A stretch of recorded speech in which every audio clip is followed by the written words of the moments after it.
Right now, if you said, I want to have 90% certainty that in the next 5 years, I will make 10 million liquid, the number one thing you should be doing is... Do you care about feeding back into the community? Don't give a PR answer. Are you high?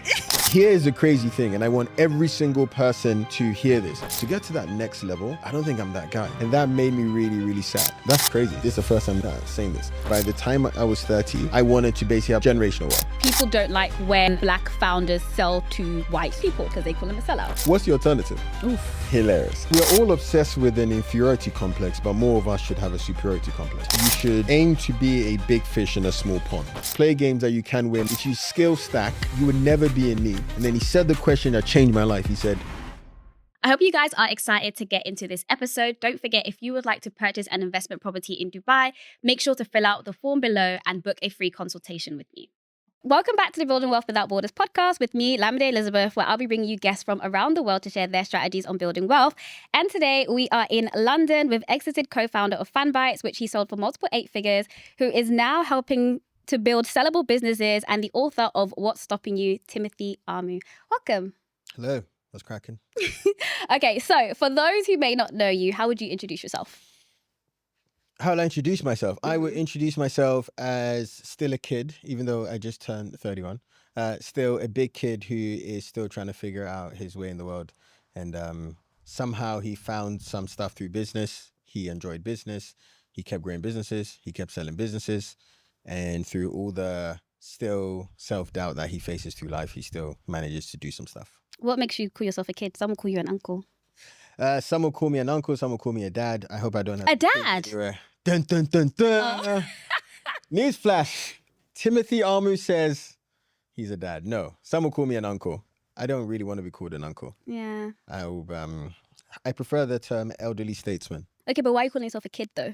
Because I have still a very youthful naivety to life. I love tinkering around with things. I love just doing big kid stuff. Like for my last birthday, I did a sports day. I brought 30 of my friends. We played tug of war. We did just big kid stuff. And even in business, I think of business as my playground to do stuff. So I don't think I'd ever truly grow up. Okay, that's cool. I like that. In this conversation, I really want to get into how you built your wealth, why you built it the way you did, and then also how you're managing it, and also the advice you would give to other people on managing their wealth.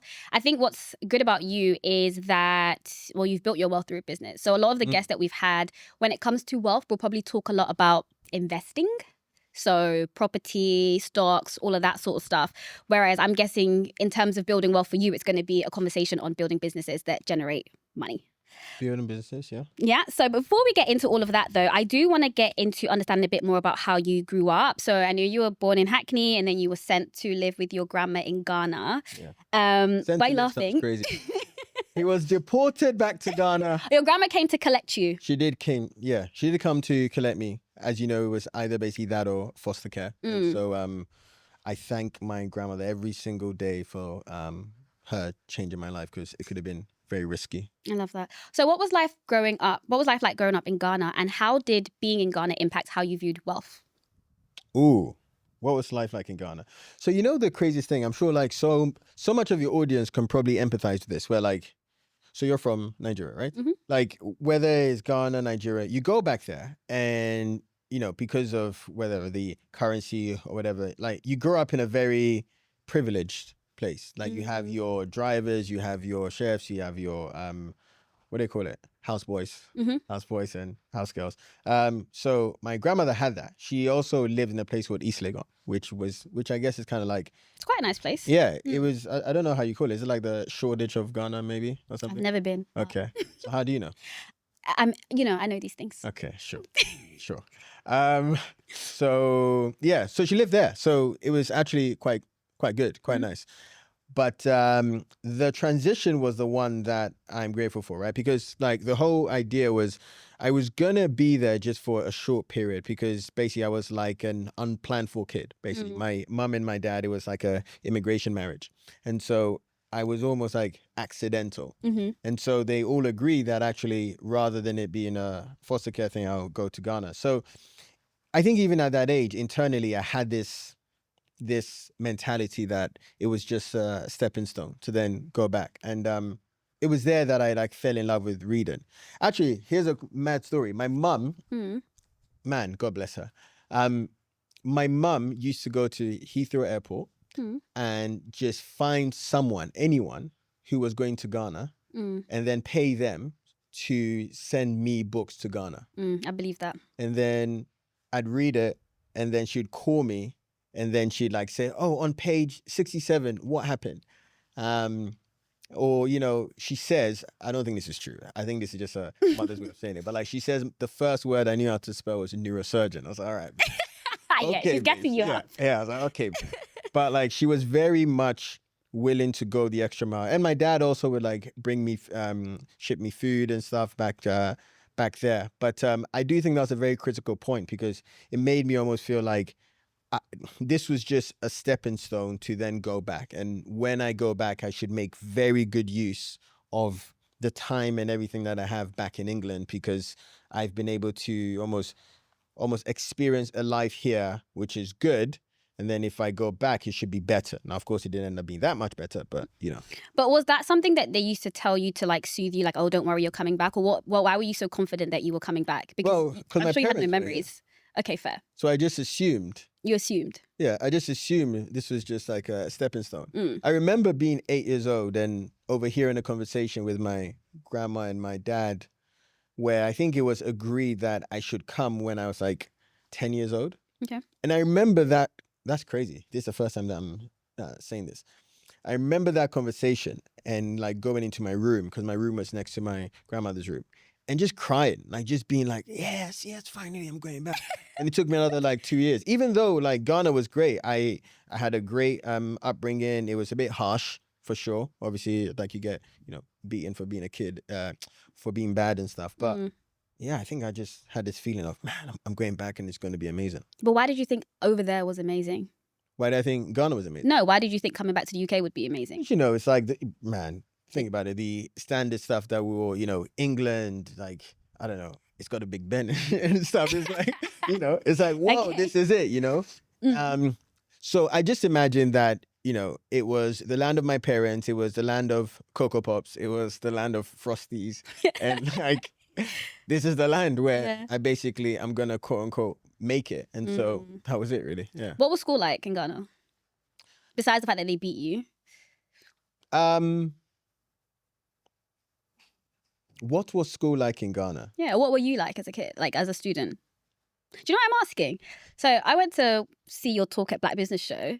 Oh, yeah. And you were very fidgety on stage. Like you were bouncing around a lot. Your fingers were like tapping. You stood up to answer questions, even though the person who was asking you a question was sitting down.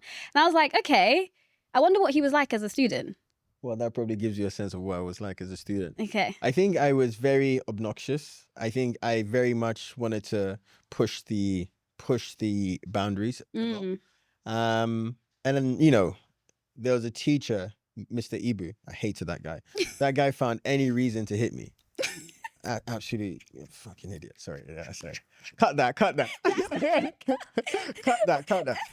I hated that man, like any reason. But I think I was very obnoxious. I think I also always felt a bit like an outsider. I think, to be honest, I think that's just a story that I told myself as a kid and it's like parlayed itself all the way up to now. Like I still feel like I don't quite belong in any group, even in business. I think business was, and I know we'll come on to like selling my first company at 17, but like that was me wanting to belong to my school, where my school, everyone was a genius and I wasn't a genius. And I thought like, guys, accept me for something. And at that point it was business. But yeah, that was in school. A lot of people who are listening to this can probably empathize with this actually, like that feeling of not feeling like they belong somewhere. So you kind of act up as your way of, you know, trying to get some significance. Why do you think a lot of people will be able to relate to that? Because I think especially, you know, if you're from an African background or you're like a second generation immigrant, I think that there is a subtle chip on your shoulder. Or there's a subtle feeling of you want to like be something, to do something. I mean, let's look at even your podcast. Like, if you didn't feel like you had a message or like an impact to put into the world, you wouldn't do a podcast. So whether it's obvious or whether it's subtle, I think that especially for our community, we're like driven by this silent discontent to do more. And that, I think, was definitely something that drove me. How do you define obnoxious? What's obnoxious? Obnoxious is like not following the rules. Okay. Obnoxious is saying, I'm going to invent my own rules. I mean, here's a very funny story. In my sixth form, when I came back, I was able to get a scholarship to a sixth form, Christ Hospital. And I literally had a name, which was Timo, the rules don't apply Armoo. Because they'll say something like, oh, well, because it was a boarding school. So they might say something like, lights out at 10 p.m. And I say, why? I'm reading. Everyone has to come into March by 2 p.m. Like, why? I've got a business call I need to do. So it just became a thing like, Timo, the rules don't apply Armoo. And it just worked. That's so funny because one of the things I've heard you speak a lot about is having like a superiority complex. Oh, yeah. Talk a bit more about that. So I think we're all obsessed with an inferiority complex, but more of us should have a superiority complex, which is the belief and the understanding that we can be better and we are better than others. And it's not in a way where you're saying like the other person is bad or stupid. You're saying like you have the ability and the capability to be better than you are, better than others, and therefore you will achieve better outcomes. And everyone you meet who is like somewhat successful, I think they may not say this, but they all have a superiority complex because you need that at the beginning to say, I'm going to get more than the other person. So I'm a big believer in that. I think more people should walk around like shoulders up, head up and say, yeah, I can be better. And that's the reason why I'm going to become successful. Yeah, do you know what? I love that because obviously I'm Nigerian, as we discussed, and we have a big superiority you guys are the complex. OGs of superiority. We have a big superiority complex. But honestly, like now, I'm so grateful that I grew up in an environment with people who just thought that they were better. With not even necessarily, there's a little bit of evidence to back it up. But even when there was no evidence, like even at school, like if my mum saw, like we went to parents' evening and there was a ranking and I wasn't number one, it's like, but that person doesn't have two heads. Like that's the phrase that they drill into us. That, like if that person can do it, why can't you? So a superiority complex has helped a lot. But also I think that one of the things that I think is so important, and you've spoken about going to private school, like growing up in a low income area, going to private school. I had the same sort of thing. And I think going into institutions, even like university and workplaces that drill into you that you are better than everyone else. Like even like going to LSE, our first like welcome speech was like, you know, you guys are the best in the country and like blah, blah, blah. You're going to go on to do amazing things. And even for the people who might have just got in and maybe are not necessarily the smartest, hearing that all the time, it really does something to your level of like self-belief in what you can do. There's that study, I'm sure you've seen it, or maybe you haven't, but there's that study where psychologists took a class and then they just put them in two. And then they told them that they're going to have an exam in 2 months. And to one group, they said, well, your grades for the last exam were amongst the best. You're the best students, you have the best teachers, and therefore you guys are expected to do well. And then for the other group, they told them, well, actually, you know, you got okay results, you average results, but, you know, if you work really hard, you'll get there. And then they ended up doing the exam in 2 months. And the people who absolutely got the best grades were that first group. But here's the crazy thing.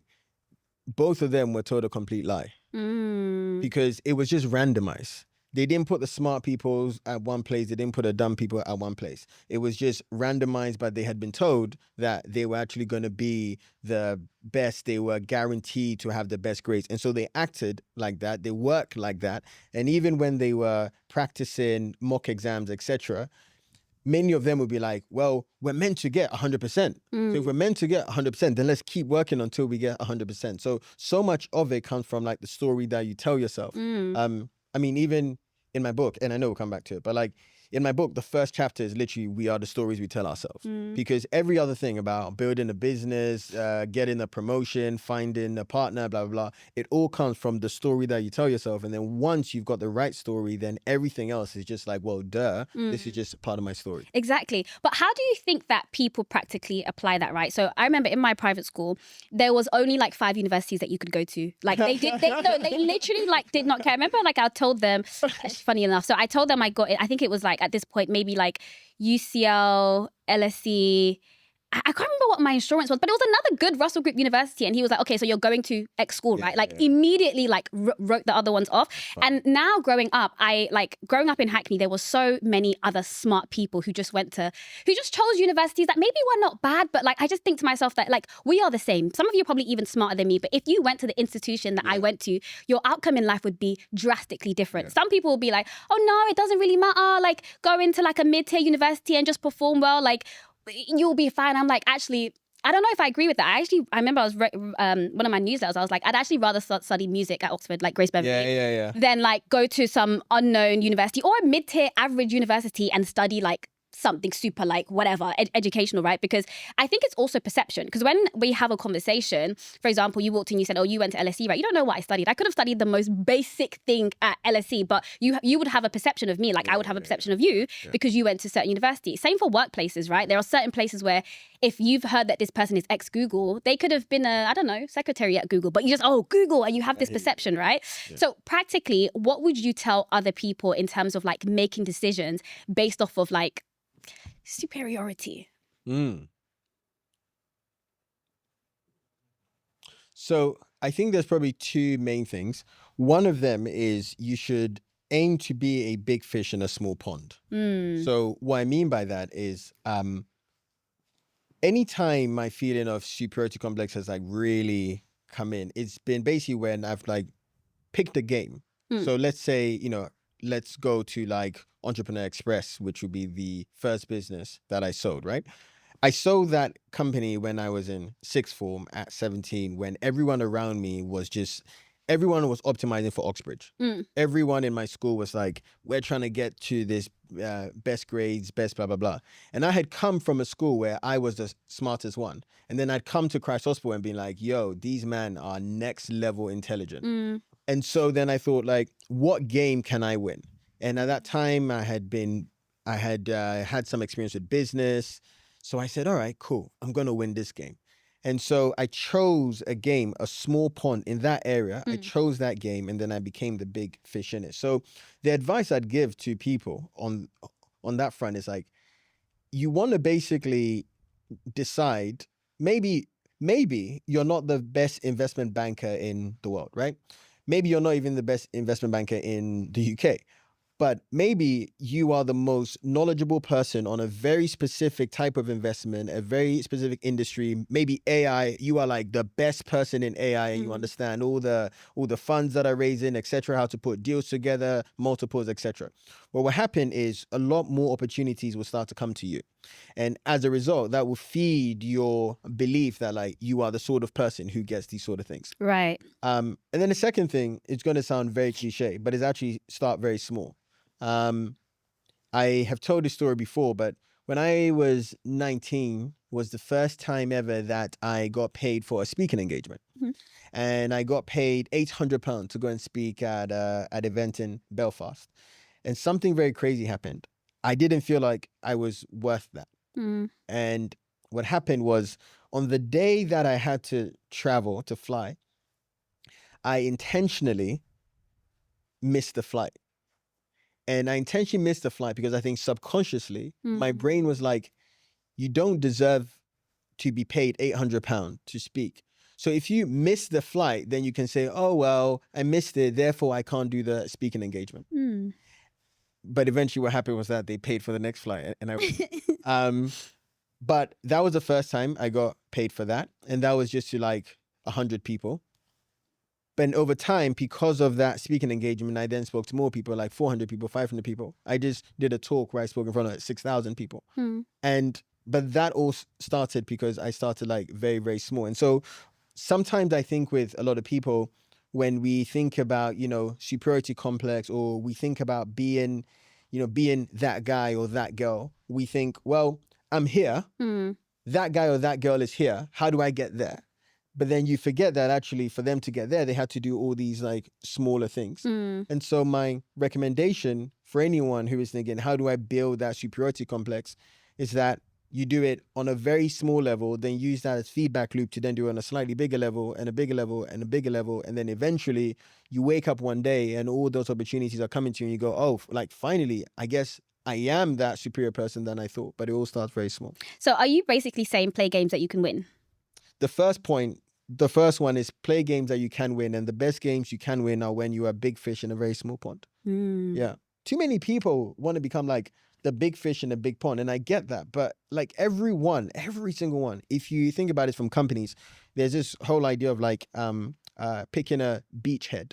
So a beachhead is the idea that if you had a business idea, you might, like Facebook is a perfect example of this. When Facebook started, now obviously they are Facebook, but Facebook only started with like high school, with universities.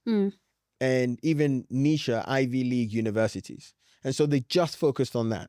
And so and then afterwards they expanded. I think more people should take that with their career, which is, what is my like small bit of the market where I can dominate and then over time expand and expand and expand. You were saying you sold your first company at 17. Yeah, Entrepreneur Express.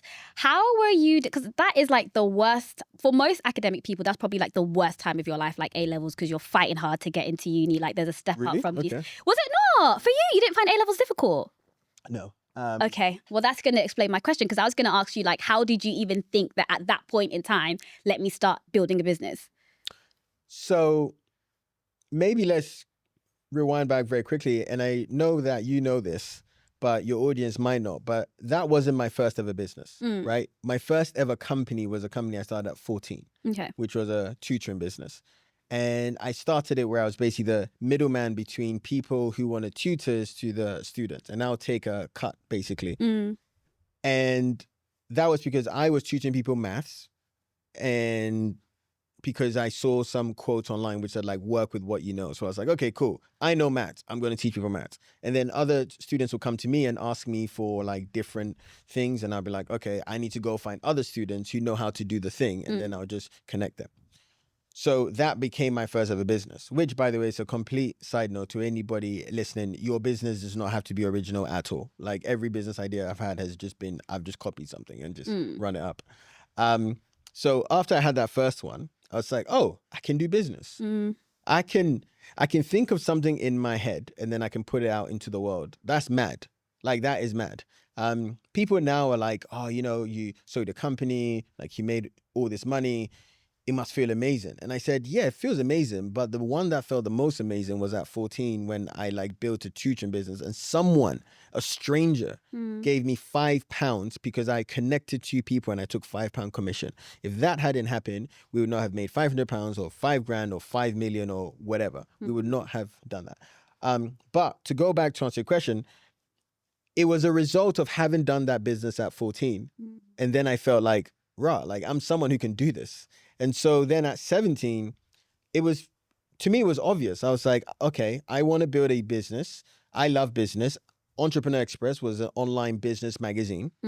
And I basically was like, cool, I'm just gonna write articles. I'm gonna get news stories. I'm gonna drive traffic to it. And we can come to that story later. But like, I'm gonna drive traffic to it and it's just gonna be a business. And then, the end of that story is, within 11 months of starting that company, it ended up being sold to a company called Horizon Media in the US. It ended up being bought by them for $110,000. And I remember just thinking, bro, you're telling me that at 17 years old, living in a council estate with my dad, I've basically sold a business for £110,000, more money than I even know what to do with it. What the heck? Like, this is magic, So that was a crazy journey for me. But again, it started off from the tutoring thing, which was like, £10 an hour and me taking a cut. And then eventually it then went to a different business. Why did you go uni then? If you had this massive revelation that you could make money, why go uni? Because I had African parents. Fair. And yeah, my dad and I, you know, God bless him. Unfortunately, my dad passed away when I was 21. And I remember just having that conversation with him about not wanting to go to university. But then I also do remember he had this, you know, really, he had this sense of pride in me to go to university. Yeah. Yeah. Let's talk about Fanbytes. Yeah. So this is the company that you sold for tens of millions. This is probably what most people know you for. Yeah, that's fair. What else? Oh, well, I don't know. Being funny, being kind. Being I don't think so. But that's crazy. That is crazy. how did you? Why would you? That's hilarious. You're joking. How did you get started with Fanbytes? I copied someone else. Oh. So Fanbytes was a very interesting story because when we started Fanbytes, we had actually started a previous company called Banzi. And Banzi was, I'm sure your audience, maybe they've seen this, maybe they haven't. There's a company called Omaze. And Omaze, they like raffle off like these houses, you know, where you like pay for an entry to like win a 4-bedroom house, etc. So there was a company called Amaze and there was another company called Prizeo. And basically those two companies, their entire thing was they'll partner up with artists and celebrities and give you amazing experiences you can win. So you buy a Justin Bieber merch or something like that. And then as a result, you would then be able to like enter into a competition where like Justin Bieber would come and play for you for 10 minutes, right? So I saw that company doing very well in the US and I was like, yo, we should just run it up in the UK. And so we started a company called Banzi. And Banzi's whole point was we're going to, you know, get these artists and bands to do these amazing experiences. And it didn't work. It didn't work because we were like these kids who, you know, I was like 18, 19 then, and we'd email like info@adele.com. And God, man, she didn't reply. You know, it's like what? We're like livid at the fact that, you know, hello@drake.com, no one replied.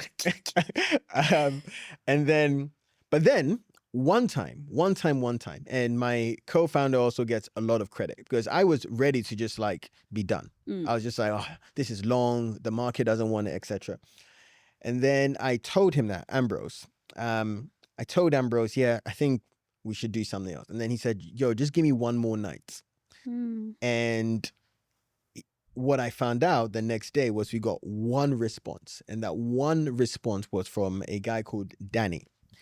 And Danny managed like some indie stars or something like that. Now, what I later found was Ambrose had basically stayed up the whole night just emailing anyone to just say, hey, please take a meeting. But that meeting with Danny ended up not going anywhere. But that meeting with Danny, I went, do you know what? Maybe there's something here. And then we found out that the artist he managed also had a big YouTube following. So then we started to just work with YouTubers to do these experiences. And the first one we did, the first ever YouTuber we did, Jake West, was the first time that we then did a campaign and people actually bought. And then I went, yo. Wait, what was the campaign? The campaign was Jake West was like a singer, and the campaign was basically if you buy his merch, if you buy like his stuff, he will come and like play a song in your house. Okay. Right? But he was a YouTuber. He wasn't a big artist or anything like that, but he had that engagement with his fans so that he could do that. And then we then did it for another girl called Scarlett Rose, I think her name was. And Scarlett, her experience was basically that if you bought some of her merch, you'll be able to have this amazing experience with her at Go Ape. So you know Go Ape, right? And then I emailed Go Ape, Danny, the marketing person. I love you, Danny. Thank you for changing my life. I emailed Danny and I said, hey, we'd like to bring Scarlett. And then he said the question that changed my life. He said, okay, how much?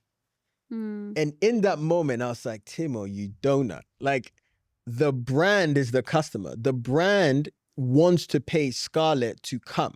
We are getting Scarlett's fans to pay for an experience with her, but the business is in connecting these brands to these influencers. And then I went, okay, cool. And I remember we did that campaign for like £300.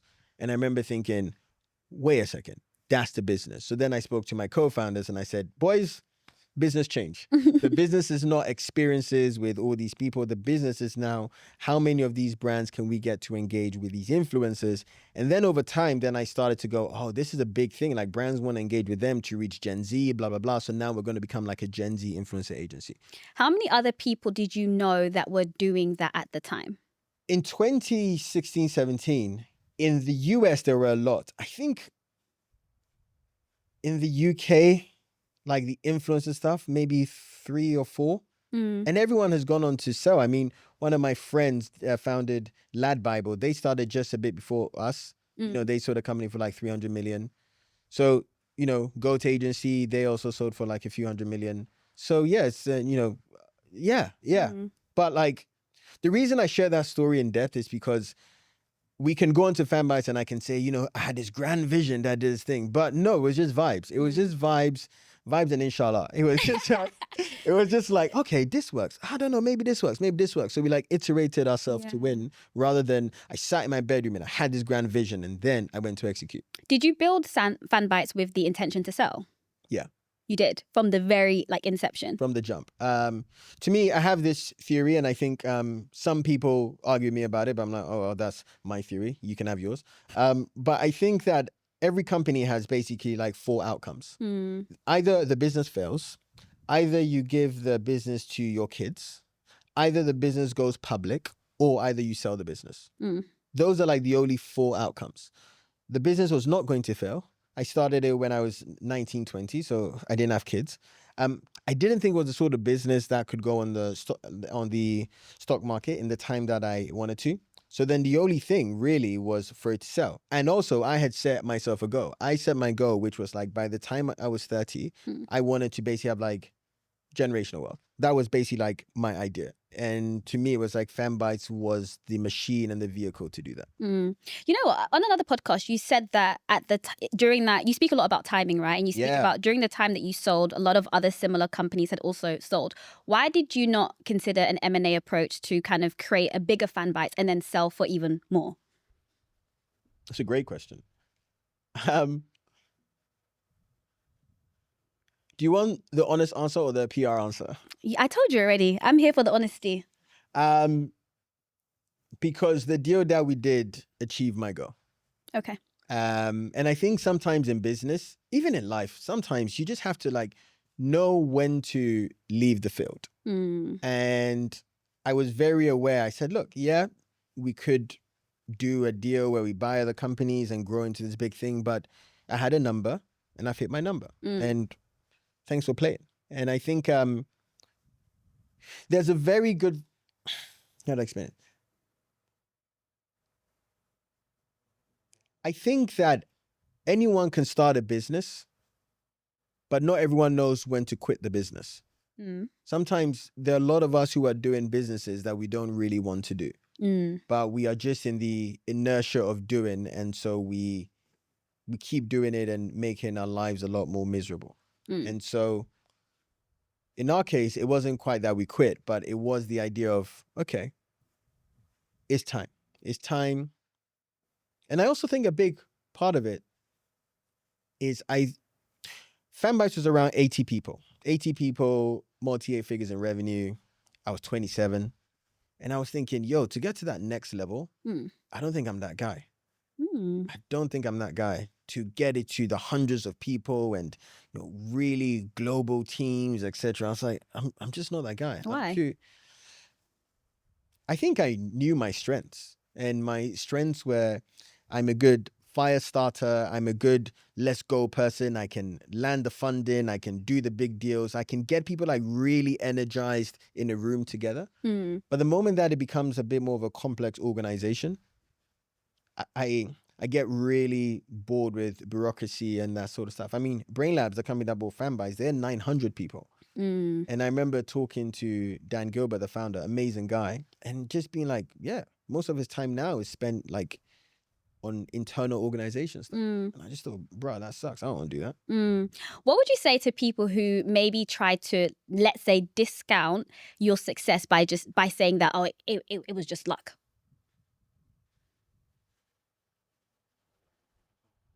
Oh, interesting.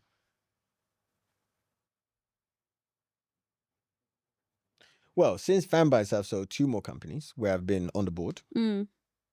So I think I know how to do it. And I would actually say they are right. Yeah.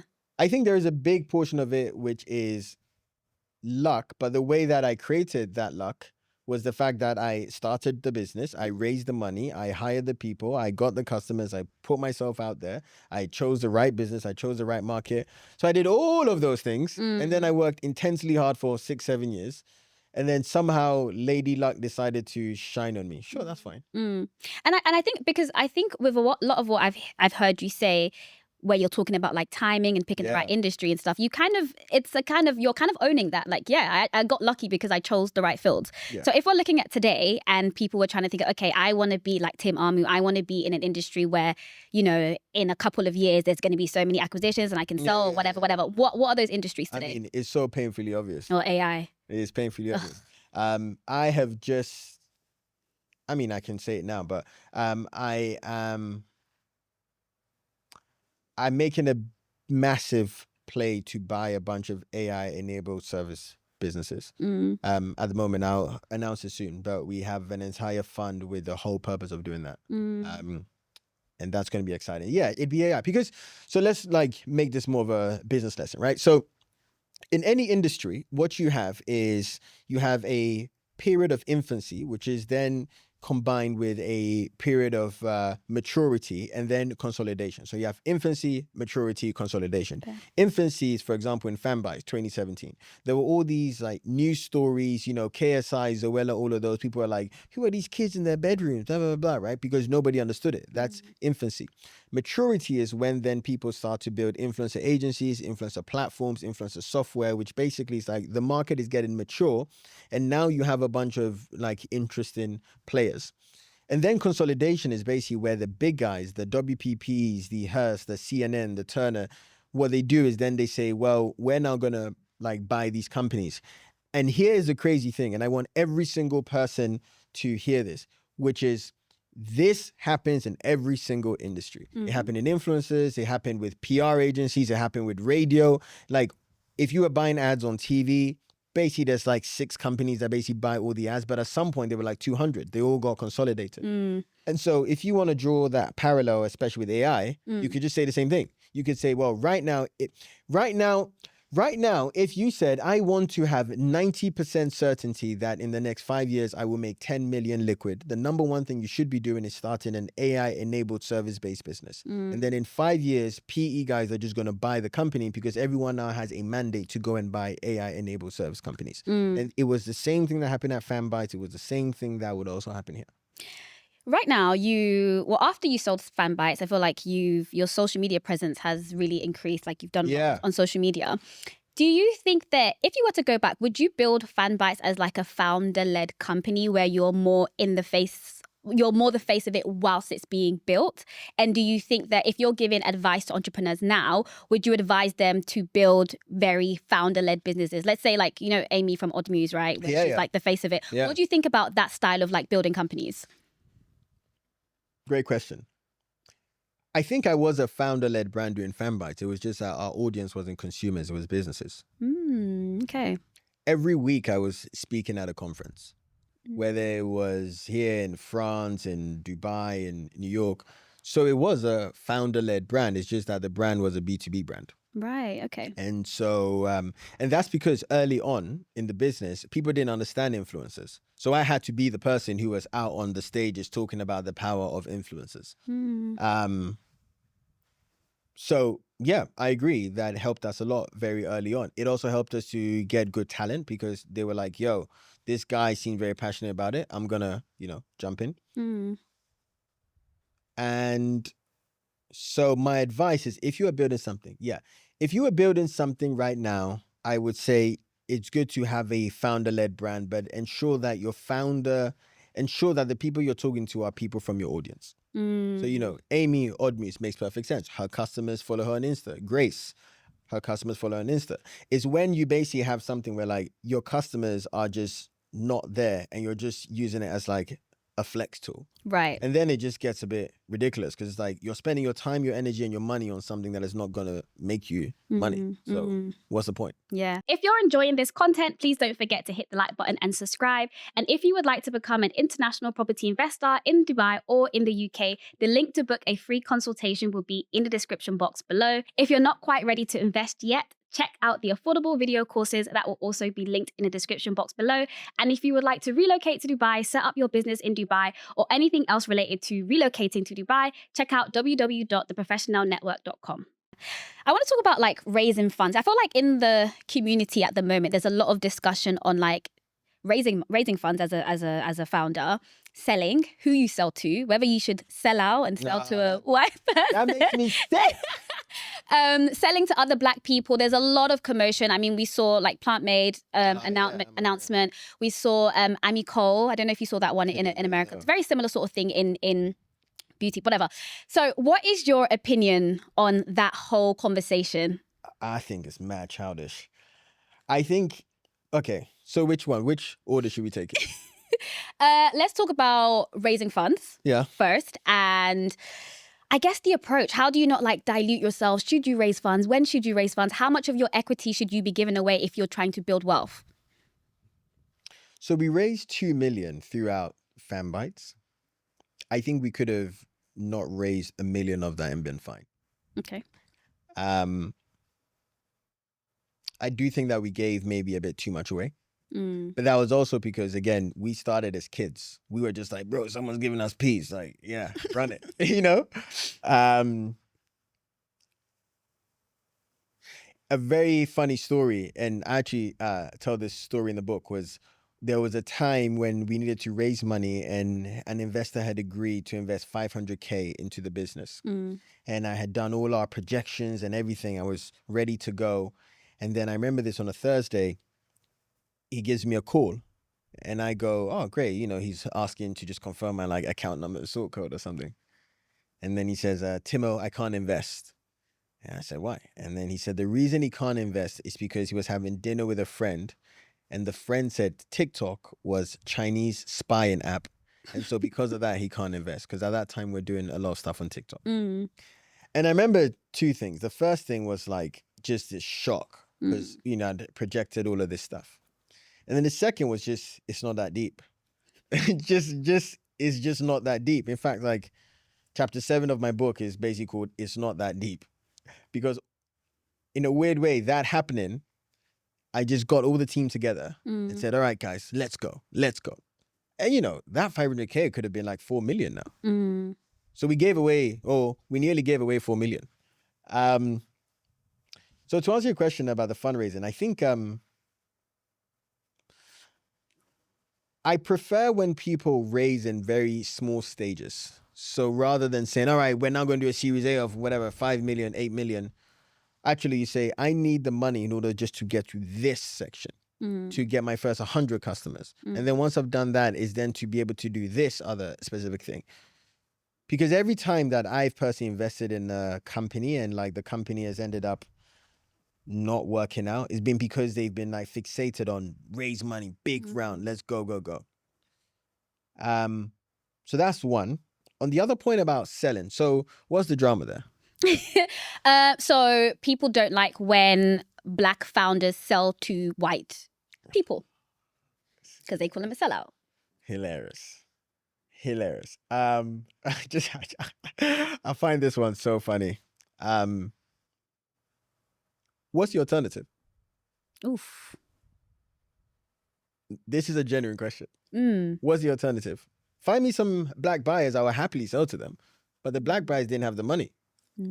So what do you want me to do? Just, you know, stay true to my roots and before? Like what are we doing here? You know?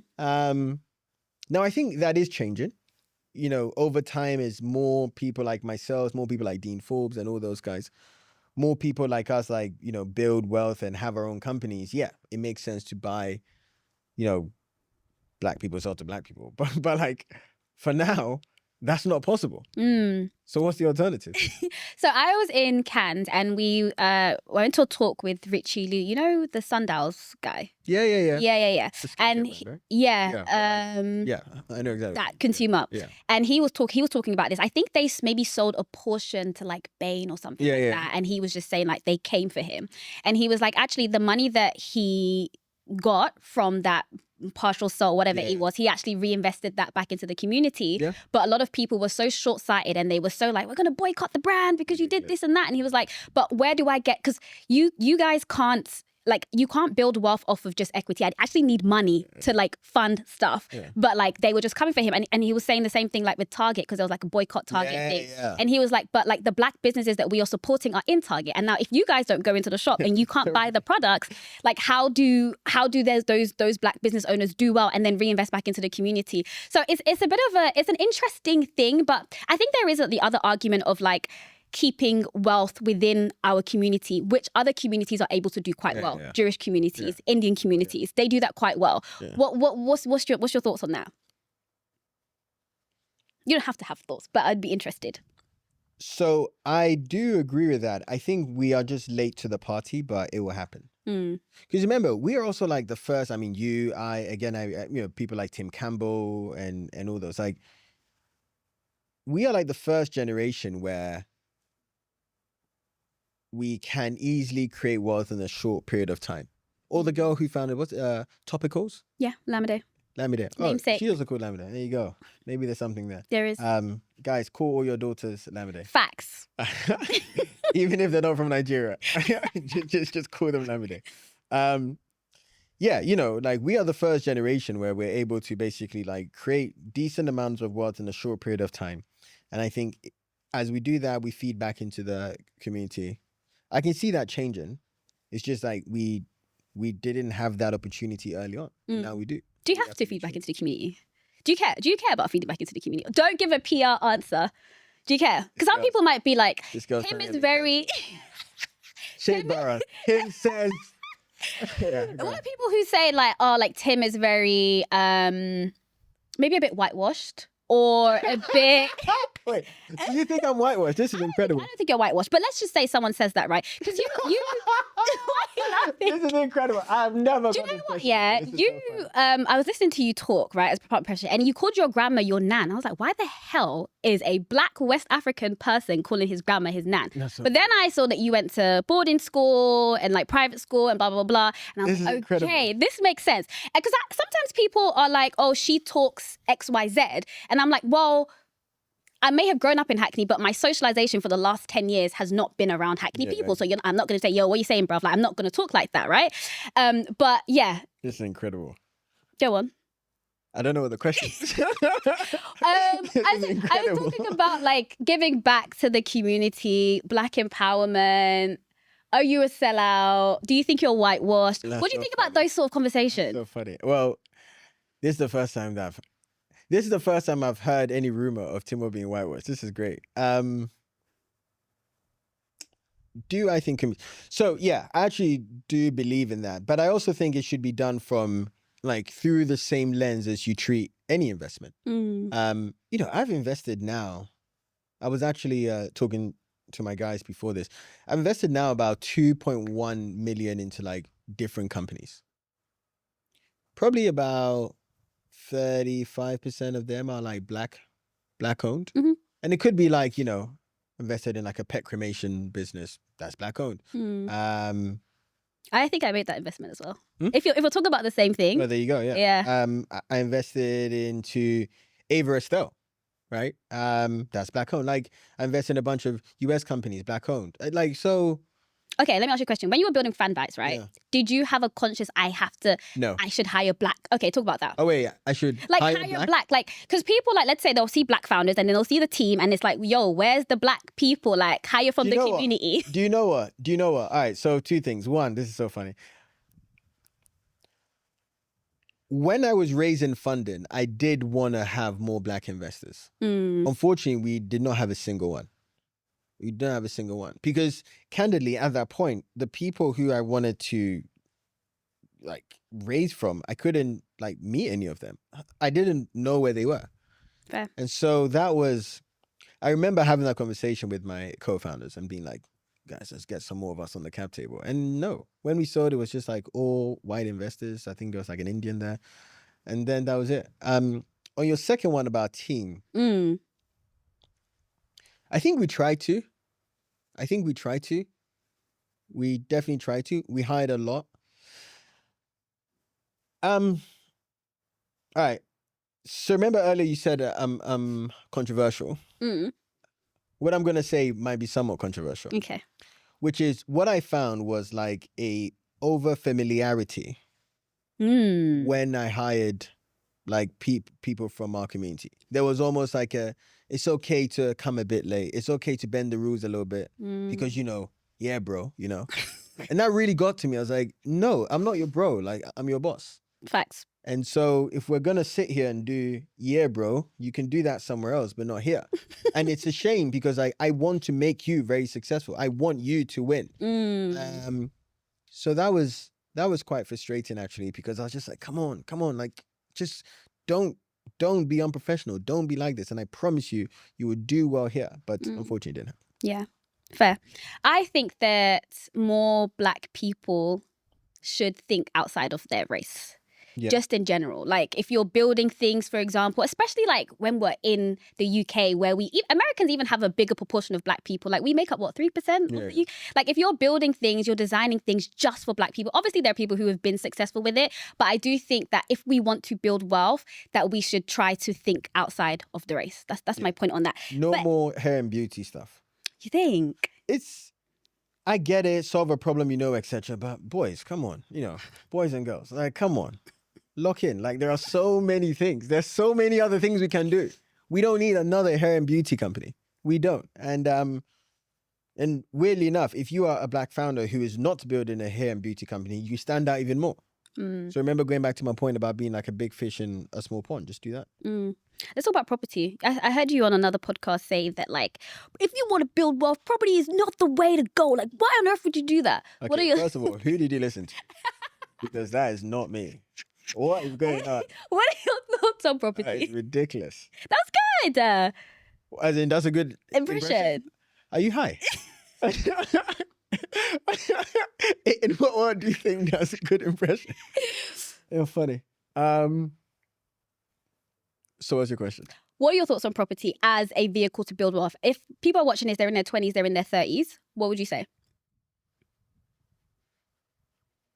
I don't think property is a good vehicle to build wealth in a short amount of time. I think it's a good wealth preserver, but to build wealth, no. And I know, people listening are all about property, but I'm like, there are so many. When you get into property, I mean, this is all stuff, When you get into property, a big amount of your cash is tied up. You don't really control it. You're just letting time do its thing. I'd much rather be in a business where I control the money and also I can like influence how fast it grows. If I'm just buying, I'm like, oh yeah, Mr. Time, do your thing. Why will I do that? To me, I'd rather take a bet on myself.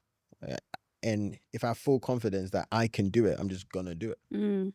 So, and it's weird, like in the UK, we have this crazy, in the UK and then in our community, we have this like obsessive thought about property being the thing that takes us to the next level. And it's a very old school way of thinking. It's such an old school way of thinking. We are in a world where with AI and online and social media, like you've built a career, you've built a career from just clicking on keyboards. That's insane to think about, by the way. Like our parents, to build a career, they had to like go to places and do hard labor. We sit in nice air-conditioned rooms and type on our keyboard and like magic comes. And then we go, yeah, man, things are really hard. No, it's not. You're in the greatest period of wealth creation ever. Like, don't use old school ways to do it. Fair. All right, let's talk about your book. And let's talk about, because I guess this is what your book would be, right? Advice you would give to your younger self. Can I tell you the issue I have with some successful people when they give younger self advice? That is not the thing they did. Yeah, like I remember like during the pandemic times, all these successful people like, oh, if I was to do it again, no, they were giving advice like, oh, like, work-life balance and all that. I'm like, but you didn't do that. And you know that if you did that back then, you wouldn't be where you are. So I hope your book is not one of those books. No. Definitely in my book, I don't talk about work-life balance. Okay, good. Yeah. What do you talk about? What's it about? So the book is called What's Stopping You. It's right there. Cha-ching. And I wrote that book actually because I thought that for my younger self, who had so much of this like self-doubt and angst and are they going to make it? I'm not sure, etc. If they had this book, they would be able to break through their actual like self-doubt and the limiting beliefs and actually do the thing that they want with confidence. And so this book is not a business book. Yes, there's stuff there where we talk about business, etc., but it's not a business book. It's a book for the student who is going through uni and is thinking, how am I going to navigate the workforce? How can I like really be my best self? It is for the person who's got their first time job and they're thinking, all right, how do I navigate the corporate world? How can I let this career propel me onto to more things? And it's also for like the first time entrepreneur who's trying to navigate this. And I'm not coming at it from I'm your guru, here's how it is. It's like, bro, for me, I was also just like struggling. And I did this, I did that. You know, some of the chapters, as I mentioned, first chapter, we are the stories that we tell ourselves. In there, it tells you about negative stories, but also like how to actually rewire your brain in order to then tell yourself a more positive story. Like, I mean, on that, one story I tell in there is I grew up 4th floor council estate, South London on Oak Kent Road, right? And for me, I was just like looking around and thinking, this is not the environment I want to be. So what I did was I went to Asda. I bought like the cheap white shirt. I bought a cheap blue blazer. And then I went to the most expensive hotel I could think of, Claridge's. And I just sat in the lobby on my laptop. And I did that every single Sunday until basically my brain was like, okay, you're meant to be here. Not the ends, but here. And I remember the doorman, Ian, I remember the 6th time I came, he said, you know, hello, sir. And I remember thinking, rah, like, man's a sir. You know, just be like, yo, this is mad. But like, I tell those stories and then I give you different ways of how to almost like reprogram your brain. Or, you know, as I mentioned, chapter 8 is like, it's not that deep, because when so many things happen in business, so many things where I thought, we're going to die. And then I just kept saying to myself, it's not that deep. It's not that deep. So those are just like 2 examples of, we have in the book, we have 11 cheat codes. Those are just 2 examples of cheat codes where I basically go, if you are someone who knows that you can become more, who knows you can do more, and you're just trying to figure out like how to get that extra edge, how to stop being stuck and finally do the thing, then this is the book for you, basically. I love that. That sounds like a good book. I will pre-order it. And if you guys want to pre-order it as well, I will leave the link in the description box. Now we're going to be moving on to the Wealth Woe segment, where you guys send in your dilemmas and we get our guests to give an opinion. And today we're going to be doing something different, as we are going to be getting some of you guys to call in. So yeah. Thanks so much for taking the time out and speak to me. And I guess I'll just kind of like get into it. First of all, I really appreciate like the platform that you guys have provided for me to ask this question. And I think this one kind of hits home as well, Tim, because like we literally grew up in the same area as well. So it's really kind of like, aspirational to see, you know, the heights that you kind of achieved, and hope to kind of follow in your footsteps. But I currently run a recruitment marketing agency called Beyond Education. And essentially what we do is we advertise jobs for corporates using influencer marketing, events, and employee generated content. So kind of Fanbytes, but less for making money and more so getting people to apply for jobs. This is our 3rd year in business, but I kind of class it as like my 1st year in business, because this year we hit our first 100K, and we're on track to, thank you, bro. We're on track to close hopefully 150K this year, and if our renewals come in, 200K. Nice. Now, here's where the situation comes into play. So I'm a solo founder with a part-time assistant and freelancers to support with delivery and day-to-day. And as it's still like early days, I find myself being like the bottleneck in all aspects of the business, which kind of detracts me from like focusing on sales properly and bringing new business in, and most importantly, just working on the business rather than being in it. So what tends to happen is I find myself like fully focusing on sales, but then I need to stop temporarily to focus on delivery and then repeat, whilst also managing like every other aspect of the business. And obviously I'm trying my best to kind of like operationalize things and put systems in place with like the small team of freelance support, but it just feels like minimal progress is being made. And I kind of envision this like tapping our capacity to actually hit 7 figures and beyond. So it kind of just feels like I'm stuck in like a high paying job that's like just really stressful basically. So it'd be great to kind of understand like and get a bit of perspective of how you kind of like grew out of that and scaled property whilst you were in Fanbytes.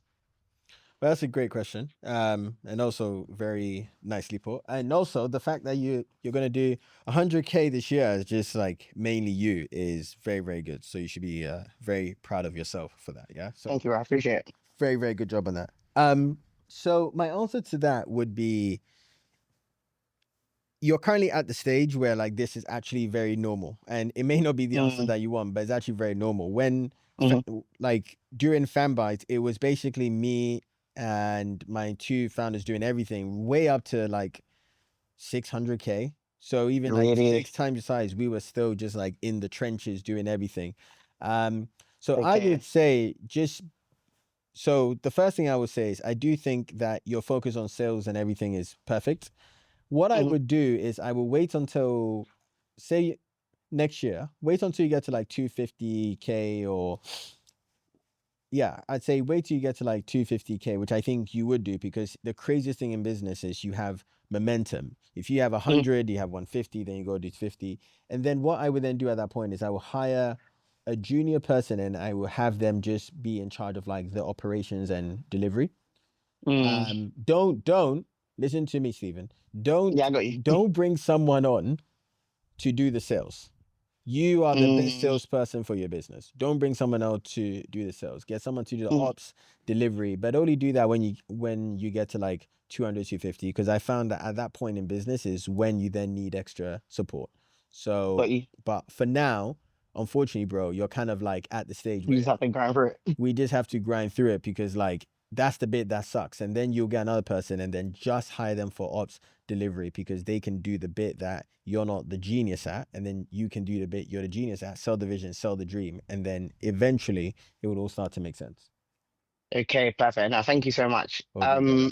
I think I've definitely like yeah, closing and being in the sales is something I kind of want to do for the foreseeable future. And I feel like that's why I kind of add, that's why I feel like I add value in this business. Yeah. Quick question on not bringing someone in for sales, which I just don't want to do anyway. Yeah. Would it also be adverse to kind of like bring a setter? Because I feel like I've operationalized our system of how we kind of like get leads in the diary. Yeah. And I feel like if I kind of close this year on with my renewals, I can kind of afford to Sick. teach a Yeah. junior person how to set. Do you think that's like bad, or is that something I can do? No. So I think you do setter, but I actually also don't think that you need to do a full-time setter. I think if I'm Okay. correct, like setters and lead gen people like that, you can just pay them based off How many calls they yeah, book? yeah, Yeah. exactly. So I would do that. There are a lot of I'm sure if you just ask like, put on LinkedIn or Insta like looking for a setter, there's a lot of people who basically can do this, but not full time. And so that's what I would do. Keep yourself very light because over time you'll build a decent sized team. But for now, having a flexible setter who doesn't have fixed costs is exactly what you should be doing. Perfect. Thank you guys so much. I really appreciate it. And yeah, I'll be taking that aboard. And yeah, good. once again, bro, really, really amazing all the stuff you've done, and the fact that you literally just live down the road in North Kent and I live in Peckham. Where do you live? Really, really In inspiring. Peckham? Yeah, literally Peckham, like Southampton. I literally No went way. I used to go to the gym near your, literally, like, bro, you live in the block that my friend used to live in. So like, I literally like, know about all of that. But yeah, man. So That's it's just an mad. environment to see, to be honest. But yeah, Well, you're next up. appreciate it, bro. You're Nah, next up amen. then, yeah? Amen, amen, amen. I got grace. I got grace. And yeah, Lámidé, thanks so much for setting up as well, yeah? No worries. All right. bro. Bye. So let's move on to the quick fire money questions. What is the best investment you've ever made? And I've been told that you're not allowed to say yourself. The best investment I ever made was spending £3,000 a month on a hypnotist. Hey, what's that about now? Hypnotist Eric, yeah. What's that about? For a year, I got someone to hypnotize me. Into what? Into breaking through my feeling of a lack of confidence and belief in myself. What is hypno? This isn't. What is is that? Yeah. So we sit down like this. It's not that. So we sit down. Yeah. And then what he does is he gets me to like verbalize all my thoughts. Okay. And then he then gets me to like say certain words back. So we have this thing that we call rewording. So let's say I have a phrase which is,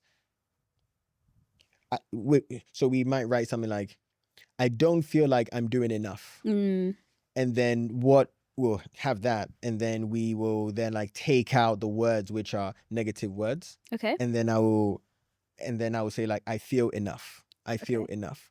Or there's this other thing that we do, which is something which I love, called future authoring. And it's basically where you write as if you are your future self looking back. Okay. And so it's basically a way of effectively like brainwashing yourself and replacing your old thoughts with new thoughts. And I did that for 12 months. That sounds like a mix of like therapy and self-affirmation. Yeah. But the reason why it's like a hypnotist is because, yes, there is a part of that, but it's not like holding a physical thing. It's like looking at a mirror of yourself and like being almost hypnotized by your best self. Okay. Yeah. Okay, that was better than what I thought you were gonna say. Okay, What do you think I was gonna say? I don't know. Some like, let me not even get into it. What's been your biggest money mistake? I've lost about 1.7 million investing in friends. Ooh, investing in friends' businesses or in their businesses? One was like an outright fraud. Oh, your friend frauded you. Um, What did he use the money for? Lifestyle. I can't say, but you know, that made me very sad. That made me very sad. Or, you know, investing in people because I believe in them and I think they can do more and I believe they can be more, and me not thinking it would be like a major business thing, but believing it would get some sort of return. And it's not the investment loss, it's like the way it was done. It was like the lack of accountability. It was the feeling of, well, it's okay if he loses this because there's more. And that made me really, really sad. And yeah, that made me really, really sad. Even now that I'm thinking, yeah, you look really sad. Because it's just like, bro, you can't let. Yeah, anyway. But it's not like, for example, if you're an angel investor, you should expect to lose some of the money. So it's not that. It's the way. Yeah, the manner of it, of like deceit, lies, that sort of thing. And that really got to me. Yeah, sorry. Okay, and then the final one is, what is one piece of advice you'd give to someone who's trying to build wealth?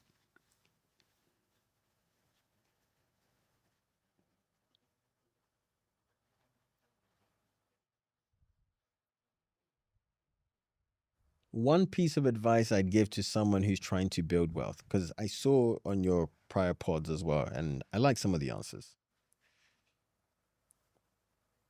I think my biggest piece of advice to someone trying to build wealth is realize that actually the acquiring of wealth is just a skill game. And you don't just, and the way to acquire wealth is just to increase your skills. So if you want to make more money, then you just increase your skills to earn that money. And I remember when I was 16, do you know a guy called Jim Rohn? Jim Rohn is kind of, I think he was the mentor to Tony Robbins. Okay. And I remember listening to his tapes, and he said, you get paid according to the value you bring to the marketplace. And I remember just thinking, wow, that means that if I want to make more money, I just need to learn more skills. I just need to be more valuable to the marketplace. And so that would be what I would say to people. And then I'll just add a final bit to that, which is, it will take much longer than you think. I think in the world of social media, we are so obsessed with this idea of, you know, we start a business and in 2 years we are on like first class Emirates flights to Dubai, right? But wealth building, especially if you haven't done it before, wealth building takes longer than you think, and it's harder than you think because you haven't done it before. Right. This is a very important thing. I want people to get this ingrained in their mind. If you were learning any skill, you wouldn't just be like, oh, well, I tried a few times, it didn't work, and then now I'm done. No, you'd go, well, it's a skill. I haven't learned it, and I'm probably not going to succeed the first time. I'm going to learn from it and then iterate. But unfortunately, I think we as a generation have got to the level where we're like, I tried a business, it flopped. Okay, well, I'm a flop. And you see that, and I've had friends call me crying. Actually, like 2 weeks ago, I had a female friend call me crying because she had started like a skincare thing and it didn't quite work out. And she was crying on the phone. I was like, babes, how many businesses have you started? She said, oh, this is my first one. And I was like, well, call me after you've done the 5th one. Because the 5th one is when you will win. Because this first one is just, oh, okay, yeah, we try something. And then 2nd one, 3rd one, and then 5th one, you then know all the things not to do. Yeah. And I think that when people see your story, it's like, oh, at 27, I did this. But like, he's 13 years in the game. He started at 14. I've been trapping.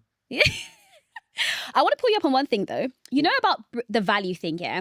Let's talk about Value. doctors in the UK. Yeah, you talk about, like, become more valuable. Yeah. But, like, don't you think it's also important, like, the vehicle to which you apply your value to? Because a doctor in the UK, saving lives is a valuable skill, but you're not going to get paid what I think it's worth. Yeah, you're right. The value is dictated by the market. And at any time, the market values something. So like right now, as we both know, right now, the market rewards attention and eyeballs, which is why if you have a podcast or you have an audience, brands would pay you ungodly amount of money because you have the thing that the market wants, which is eyeballs and attention. So I agree with you. You need to try and figure out where the value in the market is. But having said all of this, I think there are some core skills that if you just, I call it skill stacking. If you skill stack, you would never be in need. One is sales, because if you know how to sell, you will never be in need. There's actually a very good book for anyone to read about selling. It's called Spin Selling. That book changed my life. Like that single book changed my life because it taught me there was a method to selling. And then the second one is about marketing. I'm sure your audience heard it's called .com Secrets by Russell Brunson. Those 2 books, like if you read those and you just implement those, you will never be in need of money. I love that. Thank you for joining us. Where can people find you? Where can they get the book? Let them know. Where they can get the book is on whatstoppingyoubook.com. But actually, even crazier, I actually have a very sick announcement. So the book is going to be live on Jan the 15th. Okay. But on Jan the 10th, we're doing something mad. So on Jan the 10th, I'm giving away £10,000 in a live event I'm doing. So I'm bringing together my friends like Simon Squibb, who everybody knows, Tim Campbell from The Apprentice, Dan Priestley, basically the biggest entrepreneurs in the UK. We're all doing a massive live event, and it's called the What's Stopping You Live. And so all these people are coming together to basically like help you to break through the thing that is stopping you and finally do the thing that you want. And we're giving away £10,000 in cash, like my personal money, to people who basically like submit their business ideas and tell us what they'll use the money for. Amazing. That's cool. Yeah, that's cool. That's on whatstoppingyoubook.com. And then to follow me, it's just to follow me. Tim Armoo. Timothy Armoo. Yeah, Timothy Armoo. Thank you for coming.